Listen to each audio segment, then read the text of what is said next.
Captain Wolgamoth took us out to what was once the most dangerous stretch of road in his region. It's safe. 2 months ago, his unit faced an average of 4 attacks a week here. As we come through, you'll be able to see the security here. I mean, these guys do a fantastic job standing out here every day. 24 hours a day, they're on security. We'll dismount here and we'll start walking through the neighborhood. You'll get an idea of the change. Just get Talcat. Just ask them how many bullets they have, how they're doing. Although Captain Wolgamoth and his troops call their new tribal allies freedom fighters, the Americans are well aware that yesterday they were called insurgents, and that the diplomatic task of holding together this new alliance is both delicate and daunting. Every one of these guys shot at us at one time in our life. Oh, there you go. Look at the freedom fighters. Assalamu alaikum. The Army uses a combination of incentives to keep their alliance together. I owe him $1,800 for the... Captain Wolgamoth hands out money for construction projects, and he offers help to families trying to get their relatives out of jail. Yeah, he's asking where his son is. Kadmiya, Jesh Shurta. Yeah, tell him we're going to work to get him released. The problem was when we came in here and we arrested everybody. If they had more than a weapon in their house, they went to jail. But now they're... Can you please help us? Our fathers, our sons, everybody is in jail. Everybody has a relative in jail, and we can make some huge friends if we can help to release them. Some of these guys, they're in jail for small things. I had a guy that he had an extra AK in the house. Is that really worth detaining somebody for 3 years? Well, you get a lot more out of it if you can release them and bring them back to the family, and now you become a national hero. والله ما عنده شيء. بالله.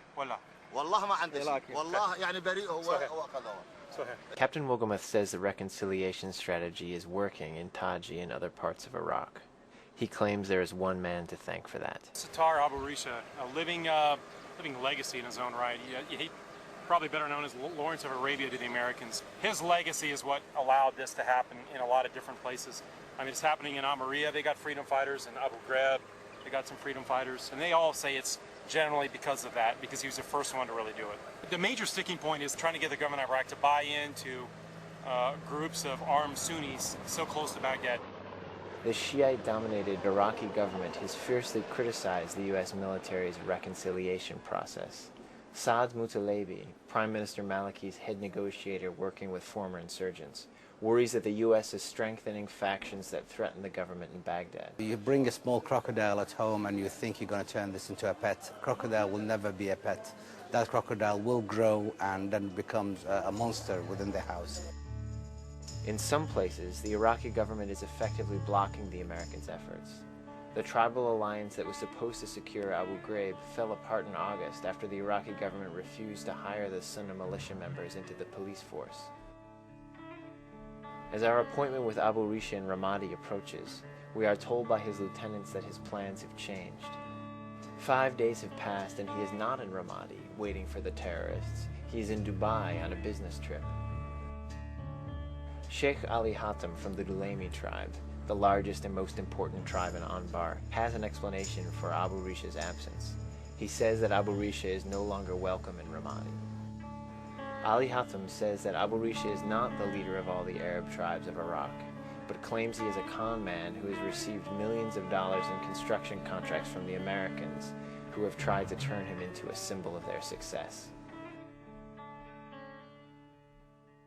فبصراحة احنا مو شيء جديد علينا. الامريكان دائما يخلقون شخصيات وهمية مثل مال هذا مال ديزني وافلام كرتون ويجون يسوون وياهم هيرو وابطال. هذا كلام فارغ. الكلام ما عليه ضريبة. وقلت لك المشكلة ان الامريكان يتعاملون ويا ناس غلط. ناس جابوهم من الشارع وخلوهم في مكان. الامريكان هي اسلوبهم. كيف هذا السلاح راح يبدي مصيره بالنتيجة عندما نخلص من مشاكل القاعدة والوضع الأمني. وين راح يكون مصير هذا السلاح؟ راح يكون فتنة اقتتال ما بين هاي العشيرة وذيك العشيرة وهذه العشيرة، فعليهم أن لا يدخلون في معمعة ثانية. On the ground, America's Sunni tribal strategy has powerful critics on all sides. Back in Taji, Captain Wolgamoth's reconciliation efforts are subjected to a horrifying test. I'm getting word right now that it was a car bomb down in Ramallah. Oh, shooting let's go. And Roger, let the Niner know that we closed.